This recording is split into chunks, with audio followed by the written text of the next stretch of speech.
Había organizado una fiesta de cumpleaños para mi suegra, la mujer a quien amaba como a una segunda madre. Todo estaba perfecto, los invitados felices, el ambiente alegre.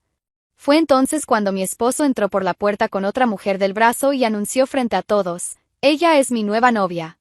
Desde que me casé con Fernando, algo extraordinario sucedió en mi vida. Descubrí en Teresa, mi suegra, mucho más que una simple pariente por afinidad. Era como si hubiéramos nacido para entendernos. Nuestra relación nació de forma natural, sin esfuerzos ni fingimientos. Una complicidad genuina que sorprendía a cualquiera que nos conociera. Teresa tenía esa manera especial de hacerme sentir en casa. Cuando llegaba a su casa, bastaba una mirada para que supiéramos exactamente lo que la otra estaba pensando. Tenía poco más de 60 años, el cabello canoso siempre bien arreglado y una sabiduría que solo quien ha vivido mucho puede tener. Hablábamos de todo, desde recetas familiares hasta los dilemas de la vida moderna en Madrid. «Luna, trajiste una ligereza a esta familia que hacía mucho no veíamos», me dijo una tarde, mientras tomábamos café en su acogedora cocina. Y yo también lo sentía. Con Teresa podía ser completamente yo misma. Compartíamos secretos como dos amigas íntimas. Ella me contaba historias de su juventud, de los tiempos difíciles que vivió con su marido, y yo le confiaba mis preocupaciones sobre el trabajo, mis sueños para el futuro. Era una relación rara, que iba mucho más allá de las formalidades típicas entre suegra y nuera. Pero había un problema, Fernando. Mi esposo no lograba ocultar el desprecio que sentía por su propia madre. Siempre que el nombre de Teresa surgía en nuestras conversaciones, soltaba comentarios venenosos, como si quisiera advertirme sobre algo que yo no lograba ver. «Ella no es lo que tú piensas, Luna», repetía Fernando con frecuencia, con los ojos cargados de una amargura que no entendía. «Tú no conoces a mi madre como yo la conozco». Intentaba entender de dónde venía tanto rencor. Le preguntaba sobre el pasado, sobre lo que había pasado entre ellos, pero Fernando siempre esquivaba el tema o lo cambiaba bruscamente. Era como si aferrarse a ese dolor fuera más importante para él que resolver cualquier cosa. «Fernando, tu madre me trata como a una hija». «¿Por qué no puedes ver eso?», le preguntaba, genuinamente confundida por su actitud. «Porque eres ingenua», respondía él, siempre con ese tono ácido que me hería. «Teresa sabe cómo manipular a la gente. Siempre lo ha sabido». Pero me negaba rotundamente a permitir que los asuntos no resueltos de mi esposo contaminaran lo que veía con mis propios ojos. Teresa era, para mí, la mujer más íntegra que jamás había conocido. Fuerte cuando lo necesitaba, sensata en sus consejos, justa en sus juicios. Me había acogido en su familia con los brazos abiertos, sin reservas, sin condiciones. Esa diferencia de percepción sobre Teresa solo aumentaba la tensión entre Fernando y yo. Nuestras discusiones sobre ella se volvieron frecuentes, y notaba cuánto le molestaba. Cuanto más afecto demostraba por su madre, más se irritaba él. «Pasas más tiempo con ella que conmigo», se quejaba Fernando con frecuencia. «Eso no es verdad y lo sabes», respondía yo, pero ya empezaba a notar que algo estaba cambiando entre nosotros. Mi suegra era un amor, mi esposo un desastre. ¿Quién más tiene una suegra mejor que el marido? Cuéntenme. Aún así, insistía en mantener el foco en lo que realmente importaba, el cariño sincero y espontáneo que sentía por esa mujer que me había acogido como a una hija. Teresa representaba para mí todo lo que una figura materna debía ser: comprensiva, presente, sabia. Y no estaba dispuesta a renunciar a esa relación especial por las heridas no resueltas de mi esposo. Con la proximidad del cumpleaños número 65 de mi suegra, una idea comenzó a tomar forma en mi mente. Una mujer como ella merecía una celebración especial, algo que estuviera a la altura de todo lo que representaba en mi vida. Decidí organizar una gran fiesta para celebrar no solo su cumpleaños, sino toda la vida inspiradora que había construido. Cuando compartí la idea con ella, vi que se le llenaron los ojos de lágrimas. No eran lágrimas de tristeza, sino de una emoción profunda que solo quienes han vivido mucho pueden expresar. «¿De verdad harías eso por mí?», me preguntó, sosteniendo mis manos con ese cariño maternal que me había conquistado desde el primer día. «Por supuesto que sí. Te mereces eso y mucho más», respondí, y en ese momento sellamos un pacto: juntas haríamos de ese día algo inolvidable. Las semanas que siguieron fueron mágicas. Nuestras tardes se transformaron en sesiones de planificación llenas de risas y conversaciones animadas. Cada detalle era pensado y repensado con el cuidado de quien está creando algo muy especial. Pasábamos horas en la cocina, probando recetas que marcaron diferentes épocas de su vida. Me enseñaba los secretos de los platos que más le gustaban a su esposo, mientras yo sugería algunas recetas modernas que podrían sorprender a los invitados más jóvenes. Esta paella era la favorita de tu padre, me dijo una tarde, removiendo el arroz con esa técnica perfecta que solo los años de práctica dan. Decía que la hacía mejor que su propia madre. La selección de las flores fue otro momento especial. Caminamos por el mercado de flores de Madrid, eligiendo cada arreglo como si fueran joyas preciosas. Ella prefería los colores suaves, rosas delicadas, lirios blancos, mientras yo insistía en añadir algunos toques más vibrantes para dar vida al ambiente. Y la música. Pasamos tardes enteras organizando listas de canciones que marcaron distintas etapas de su vida. Desde baladas románticas de los años 60 hasta algunas canciones más contemporáneas que había aprendido a gustar gracias a mí. Esta canción sonaba en la radio cuando conocí a mi marido, dijo, poniendo una antigua canción española. La bailamos en nuestra luna de miel en Sevilla. Durante esos preparativos, había entre nosotras una atmósfera ligera y afectuosa. Era como si estuviéramos dentro de una burbuja de alegría, protegidas del mundo exterior. Hablábamos, soñábamos, planeábamos cada momento de aquella fiesta con una dedicación que rozaba la obsesión positiva. Pero fuera de esa burbuja, algo estaba cambiando drásticamente en casa. Fernando se alejaba cada vez más de nosotras. Su comportamiento, que ya no era cálido, se volvió completamente frío. La irritación era constante, como si nuestra alegría le molestara profundamente. Llegaba cada vez más tarde a casa, siempre con excusas vagas sobre compromisos prolongados o asuntos que debía resolver. Cuando estaba en casa, evitaba cualquier conversación sobre los preparativos de la fiesta. Si yo comentaba sobre las flores que habíamos elegido o sobre el menú que estábamos planeando, él simplemente salía de la habitación o cambiaba de tema bruscamente. El desprecio silencioso hacia todo lo relacionado con la celebración era evidente. Cuando mostraba entusiasmo por los detalles que habíamos definido, él ponía los ojos en blanco o soltaba suspiros de impaciencia. Era como si nuestra felicidad fuera un insulto personal para él. «No tienen otra cosa que hacer además de planear esa fiesta», comentó una noche con un tono de desprecio que me hirió. «Es el cumpleaños número 65 de tu madre, Fernando. Ella merece ser celebrada», respondí, intentando mantener la calma.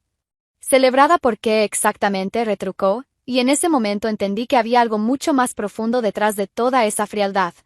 Notaba todo eso, claro. Era imposible no percibir cómo mi propio esposo se había vuelto un extraño en nuestra casa. Pero decidí no confrontarlo directamente. Prefería creer que era solo una etapa difícil, tal vez estrés en el trabajo, cansancio acumulado, o algún problema personal que eventualmente pasaría. Mi enfoque estaba completamente dirigido a lograr que ese día fuera memorable para una mujer que significaba tanto para mí.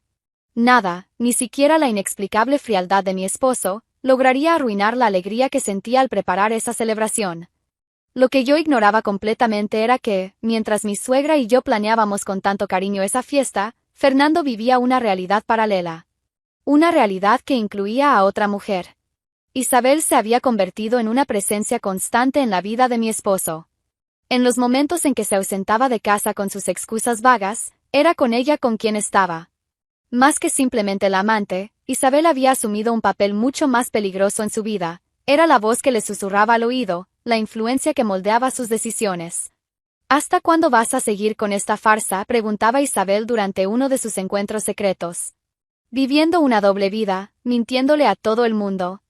Fernando intentaba justificar su indecisión, alegando que las cosas eran complicadas, que necesitaba más tiempo para organizar la situación. Pero Isabel no tenía paciencia para las dudas. «Estás desperdiciando nuestra oportunidad de ser felices», insistía, usando exactamente las palabras que sabía que lo harían reaccionar. «Si de verdad me amas, tienes que demostrarlo». Y así fue como Isabel empezó a presionar a Fernando para que diera un paso más. Estaba cansada de ser la mujer oculta, la amante secreta. Quería que él rompiera de una vez por todas con la vida que tenía conmigo y asumiera públicamente la relación que mantenían en las sombras. «Ya es hora de que asumas tu libertad», le decía, como si estar casado conmigo fuera una prisión de la que él necesitaba liberarse. «Deja de esconderte y sé honesto sobre lo que realmente quieres». Fernando, completamente cegado por la pasión y por la influencia constante de Isabel, comenzó a creer que esas palabras tenían sentido. En su cabeza, influenciada por las ideas de ella, mantener nuestro matrimonio se había vuelto una mentira insostenible. Lo que pasaba a mis espaldas era surrealista. ¿Alguna vez sospecharon de una traición? ¿Cómo lo descubrieron? Fue Isabel quien tuvo la idea cruel. Una idea que presentó como si fuera un gesto de valentía y honestidad. «¿Sabes qué deberías hacer?», le dijo una tarde, con una sonrisa que Fernando interpretó como dulce, pero que ocultaba una crueldad calculada. «Aparecer conmigo en la fiesta de tu madre. Presentarme ante toda la familia de una vez por todas». Al principio, Fernando dudó. Aún perdido en la pasión, alguna parte de él todavía podía ver que eso sería devastador para mí. «¿No sería demasiado cruel hacerle eso a ella?», preguntó, refiriéndose a mí. «Cruel sería seguir mintiendo», respondió Isabel con habilidad. «Estaría siendo honesto por primera vez en meses. Ya no habría secretos ni mentiras ocultas». Logró convencerlo de que eso sería un acto de liberación, una forma valiente de asumir sus verdaderos sentimientos. Juntos, planearon el acto que cambiaría todo. Aparecerían por sorpresa en la fiesta y revelarían la nueva relación frente a todos los invitados. «El impacto será solo en el primer momento», argumentaba Isabel, pintando esa traición pública como si fuera algo positivo. «Después todos entenderán que ustedes no eran felices de verdad». Fernando, completamente manipulado, empezó a creer que esa exposición pública sería su declaración de independencia. En su mente distorsionada, no estaba planeando una humillación cruel hacia la esposa que había dedicado semanas a organizar una fiesta para su madre. Estaba planeando su liberación. Lo que él no podía ver, y que Isabel sabía perfectamente, era que lo que estaban planeando era un acto de violencia emocional calculada. No había honestidad en ese plan, solo crueldad pura. Habían elegido deliberadamente el momento en que yo estaría más vulnerable, más expuesta, para destruir mi vida frente a todos los que más quería. Isabel sonreía mientras ultimaban los detalles. Para ella, ese plan representaba mucho más que asumir una relación. Era la oportunidad de destruir por completo la vida de la mujer que estaba en el camino de lo que ella deseaba. Y Fernando, ciego por la pasión y la manipulación constante, se había convertido en el instrumento perfecto para ejecutar esa crueldad. Llegó el día que había esperado durante semanas. La casa estaba transformada, cada detalle exactamente como lo habíamos planeado. Las flores llenaban el ambiente con sus colores delicados, la mesa estaba puesta con la vajilla especial que mi suegra reservaba para ocasiones importantes, y el aroma de la paella que preparamos juntas impregnaba todos los rincones. Los invitados llegaron puntualmente, trayendo esa energía cálida que solo una celebración familiar puede crear. Primos, sobrinos, vecinos de toda la vida, amigos de décadas, todos reunidos para celebrar a una mujer que había marcado la vida de cada uno de ellos de una manera especial. Mi suegra estaba radiante. Llevaba el vestido que escogimos juntas, ese que la hacía parecer 10 años más joven. Caminaba entre los invitados recibiendo abrazos, saludos y palabras cariñosas con una gratitud genuina que me conmovía en cada momento. «Lo lograste», me susurró al oído durante un abrazo especial. «Has hecho de esta noche algo que nunca olvidaré». Me sentía completa. Todo estaba perfecto, la decoración que habíamos elegido juntas, la música que sonaba con las canciones especiales de su vida, la comida que preparamos con tanto amor. El sentimiento de realización llenaba cada rincón de la casa, y sabía que habíamos creado algo verdaderamente especial. Los invitados conversaban animadamente, recordando historias antiguas, compartiendo risas, creando nuevos recuerdos. La atmósfera era exactamente como yo la había soñado, alegre, acogedora, llena de amor. Fue en el apogeo de esa celebración perfecta que todo cambió. La puerta principal se abrió y Fernando entró. Pero no estaba solo. Una mujer que yo nunca había visto en mi vida caminaba a su lado, y ellos venían del brazo. Como una pareja. El impacto fue inmediato. Las conversaciones fueron apagándose una a una, como olas que se estrellan en la orilla. Un silencio denso y pesado se apoderó del ambiente que segundos antes vibraba con alegría. Todas las miradas se dirigieron hacia la puerta, luego hacia la pareja inesperada, y finalmente hacia mí. Me quedé inmóvil, como si mis pies se hubieran enraizado en el suelo. Mi cerebro se negaba a procesar lo que mis ojos estaban viendo. Eso no podía estar pasando. No allí, no en ese momento, no en la fiesta que yo había organizado con tanto cariño. Fernando cruzó el salón con paso decidido, la mujer aún aferrada a su brazo. Miraba directamente al frente, como si fuera el dueño de ese momento, como si hubiera planeado esa entrada dramática. Y fue entonces cuando entendí, él lo había planeado de verdad. El silencio era ensordecedor. 60 personas completamente paralizadas, presenciando algo que nadie esperaba ver. Las miradas iban de Fernando y su acompañante hacia mí, en una danza silenciosa de asombro y vergüenza. Y entonces vino la declaración. Fría, directa, devastadora. Esta es Isabel, anunció Fernando, su voz resonando en la sala en silencio. Mi nueva novia. Pensé que ya era hora de que la conocieran. Las palabras cayeron sobre mí como ladrillos. Cada sílaba era una puñalada, cada palabra una humillación pública calculada. Mi corazón se hizo pedazos allí mismo, frente a toda mi familia política, amigos y vecinos. No podía moverme, no podía hablar, ni siquiera podía respirar bien.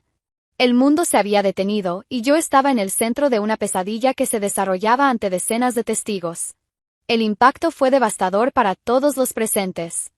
No era solo una traición conyugal, era una violencia emocional pública, una crueldad calculada que transformó una celebración de amor en un escenario de humillación. Fernando había elegido deliberadamente el momento en que yo estaría más vulnerable, más expuesta, para destrozar mi vida ante todos los que más apreciaba. Fue entonces cuando mi suegra se levantó de la silla donde estaba sentada. No había asombro en su rostro, ni el choque que esperaría de alguien que acababa de descubrir que su hijo traicionaba públicamente a su nuera. Había algo distinto en su expresión, una firmeza que yo conocía bien, pero que ahora parecía amplificada. Miró directamente a Isabel, que hasta ese momento mantenía una sonrisa de satisfacción en los labios, como si estuviera saboreando el momento de su victoria pública. Yo te conozco, dijo Teresa, su voz cortando el silencio como una cuchilla. Las palabras cayeron sobre la sala como una bomba. Isabel, que segundos antes parecía segura y en control de la situación, perdió la sonrisa al instante. Un destello de nerviosismo cruzó por sus ojos. Disculpe, señora, pero creo que me está confundiendo con otra persona, intentó responder Isabel, forzando una sonrisa educada. Pero Teresa no se estaba confundiendo en absoluto. Y lo que dijo a continuación nos dejó a todos boquiabiertos. Te involucraste con Federico, el hermano de mi difunto esposo, hace unos 3 años, continuó Teresa con voz firme y clara.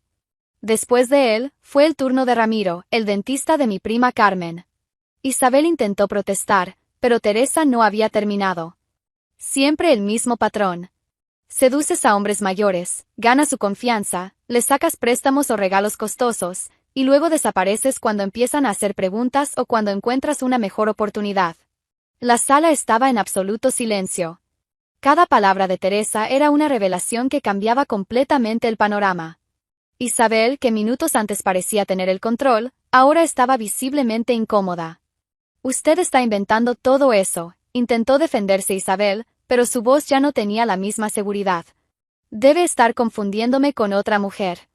Federico me contó todo cuando desapareciste con el dinero que había ahorrado para reformar la casa, prosiguió Teresa implacable. ¿Y Ramiro? Pobre hombre quedó devastado cuando descubrió que las joyas que te había comprado fueron vendidas al día siguiente. Fernando, que estaba al lado de Isabel, comenzó a mostrar señales de confusión. Era evidente que no sabía nada de lo que su madre estaba revelando. Mamá, ¿de qué estás hablando?, preguntó, pero Teresa lo ignoró por completo y mantuvo el foco en Isabel. Tienes un talento especial para identificar a hombres vulnerables, continuó Teresa. Hombres que están pasando por momentos difíciles, que se sienten solos o incomprendidos. Sabes exactamente cómo hacerlos creer que son especiales, que tú eres distinta a todas las demás mujeres. Las miradas en la sala habían cambiado por completo. El asombro inicial por la traición de Fernando ahora estaba siendo reemplazado por una desconfianza creciente hacia Isabel. La gente empezaba a susurrar, procesando las revelaciones explosivas de Teresa. Isabel intentó una última defensa. Usted está delirando. Debe ser la edad, confundiendo personas e inventando cosas. Pero ese intento de desacreditar a Teresa fue el error fatal. Toda la sala conocía a mi suegra desde hacía décadas. Sabían de su lucidez, de su memoria impecable, de su reputación intachable. Insinuar que ella deliraba fue como firmar su propia sentencia. Teresa no necesitaba probar nada ante esas personas. Su palabra, su memoria y su autoridad moral eran suficientes. Durante décadas, había sido una presencia constante y respetada en la vida de todos los presentes. Nadie dudaría de ella a favor de una completa desconocida. La máscara había caído por completo. Isabel miró a su alrededor y vio que ya no tenía el apoyo ni siquiera silencioso de los presentes. Todos la miraban con desconfianza, algunos con evidente repulsión. Furiosa y completamente desenmascarada, Isabel soltó el brazo de Fernando con fuerza. No tengo que quedarme aquí escuchando esas acusaciones ridículas de una vieja que claramente ha perdido el juicio, gritó, su verdadera personalidad finalmente al descubierto. Y entonces, sin esperar respuesta de nadie, se dirigió a la puerta con pasos rápidos y nerviosos, saliendo de la fiesta y cerrando la puerta con tanta fuerza que los cuadros en la pared temblaron. Mi suegra se convirtió en mi heroína. ¿Alguna vez alguien los ha defendido así? Comenten ahí. El plan de exposición que ella y Fernando habían armado con tanto cuidado se volvió completamente en su contra. La humillación pública que se suponía que sería mía terminó siendo de ella. Tras la salida dramática de Isabel, Fernando se quedó allí parado, como un actor que había olvidado su texto a mitad de la obra. El silencio de la sala pesaba sobre él, y podía ver en sus ojos cómo la confusión lo invadía. Aquello no había salido como esperaba. Buscaba palabras que justificaran lo injustificable. Intentaba revertir la situación, tal vez explicarse, quizá culpar al calor del momento o minimizar lo que todos acabábamos de presenciar. Esto no debía pasar así, dijo, mirando alternativamente hacia mí y hacia los invitados, que lo observaban con una mezcla de desprecio y vergüenza ajena. Pero antes de que pudiera formar una frase coherente, Teresa se adelantó. Lo interrumpió con una mirada cortante que nunca antes le había visto. Era la autoridad de una madre, pero también de una mujer que había llegado al límite de su paciencia. No solo traicionaste a tu esposa, dijo Teresa, con voz firme que resonó en toda la sala. Me traicionaste a mí. Te traicionaste a ti mismo. Fernando intentó protestar, como un niño atrapado haciendo algo indebido, pero Teresa no había terminado. Sal de mi casa, ordenó, señalando la puerta que Isabel había cerrado de un portazo minutos antes. La autoridad en la voz de mi suegra no dejaba espacio para réplicas ni súplicas. Era una sentencia final, pronunciada ante todos los invitados que habían presenciado su humillación pública. Fernando miró a su alrededor, buscando quizá algún apoyo, alguna mirada comprensiva entre los presentes. Pero solo encontró rostros serios, algunos claramente reprobatorios. Nadie allí estaba dispuesto a defenderlo después del espectáculo de crueldad que acababa de protagonizar. Expulsado delante de todos, Fernando tuvo que enfrentar las consecuencias de su propio acto. Salió por la misma puerta que Isabel, pero sin la furia de ella. Salió cabizbajo, derrotado, cargando el peso de la vergüenza y del arrepentimiento que ya comenzaba a manifestarse. La fiesta continuó tras su partida, pero con una energía distinta. Era como si se hubiera quitado un peso del ambiente. Los invitados, poco a poco, volvieron a conversar, aún procesando lo que habían presenciado, pero ahora con una sensación de alivio por haber visto la verdad prevalecer. En los meses que siguieron a aquella noche memorable, mi vida tomó rumbos que nunca hubiera imaginado. El dolor de la traición seguía allí, claro, pero no me destruyó como Fernando e Isabel habían planeado. Al contrario, encontré en Teresa un apoyo incondicional para reconstruirme. Mi suegra se convirtió en más que una consejera, fue mi ancla en los momentos más difíciles. Pasábamos horas conversando sobre la vida, sobre nuevos comienzos, sobre cómo las personas que realmente nos aman nunca nos abandonan en los momentos más oscuros. El dolor dio lugar a la dignidad. Aprendí que existe una fuerza especial que nace cuando dejamos de aceptar ser tratadas como opción y empezamos a valorarnos como prioridad. Poco a poco, con la sabiduría de Teresa guiándome, logré reconstruir mi vida con un coraje que ni siquiera sabía que tenía. Fernando, por su parte, desapareció por completo de los círculos familiares. Durante los primeros meses tras aquella noche, intentó algunos contactos, pero Teresa fue inflexible. Él había hecho su elección y ahora tendría que vivir con las consecuencias. El arrepentimiento que claramente lo consumía no era suficiente para borrar la crueldad calculada de sus actos. Fernando intentó retomar contacto con Isabel algunas veces, pero ella había desaparecido de su vida tan rápidamente como había aparecido, exactamente como Teresa había predicho. Una vez más, el patrón de ella se repitió, seducir, manipular y marcharse en busca de la próxima oportunidad. Mirando hacia atrás, puedo ver que aquella fiesta, que comenzó como un homenaje a los 65 años de una mujer extraordinaria, terminó convirtiéndose en algo mucho mayor. Fue un ritual de liberación para todas las que estábamos allí. Teresa se liberó de un hijo que no la respetaba. Yo me liberé de un marido que no me valoraba. Y juntas, descubrimos que los lazos verdaderos no son necesariamente los de sangre, sino aquellos construidos sobre el respeto, el cariño y la lealtad. En aquella casa donde tanto se perdió aquella noche, dos mujeres permanecieron. Unidas no por un parentesco legal, sino por algo mucho más fuerte, el coraje de enfrentar la verdad y la determinación de no aceptar menos de lo que merecíamos. La fiesta de los 65 años de Teresa se convirtió, sin que lo hubiéramos planeado, en el inicio de nuestras nuevas vidas, vidas libres de personas que no reconocían nuestro valor, vidas construidas sobre bases sólidas de dignidad y amor propio.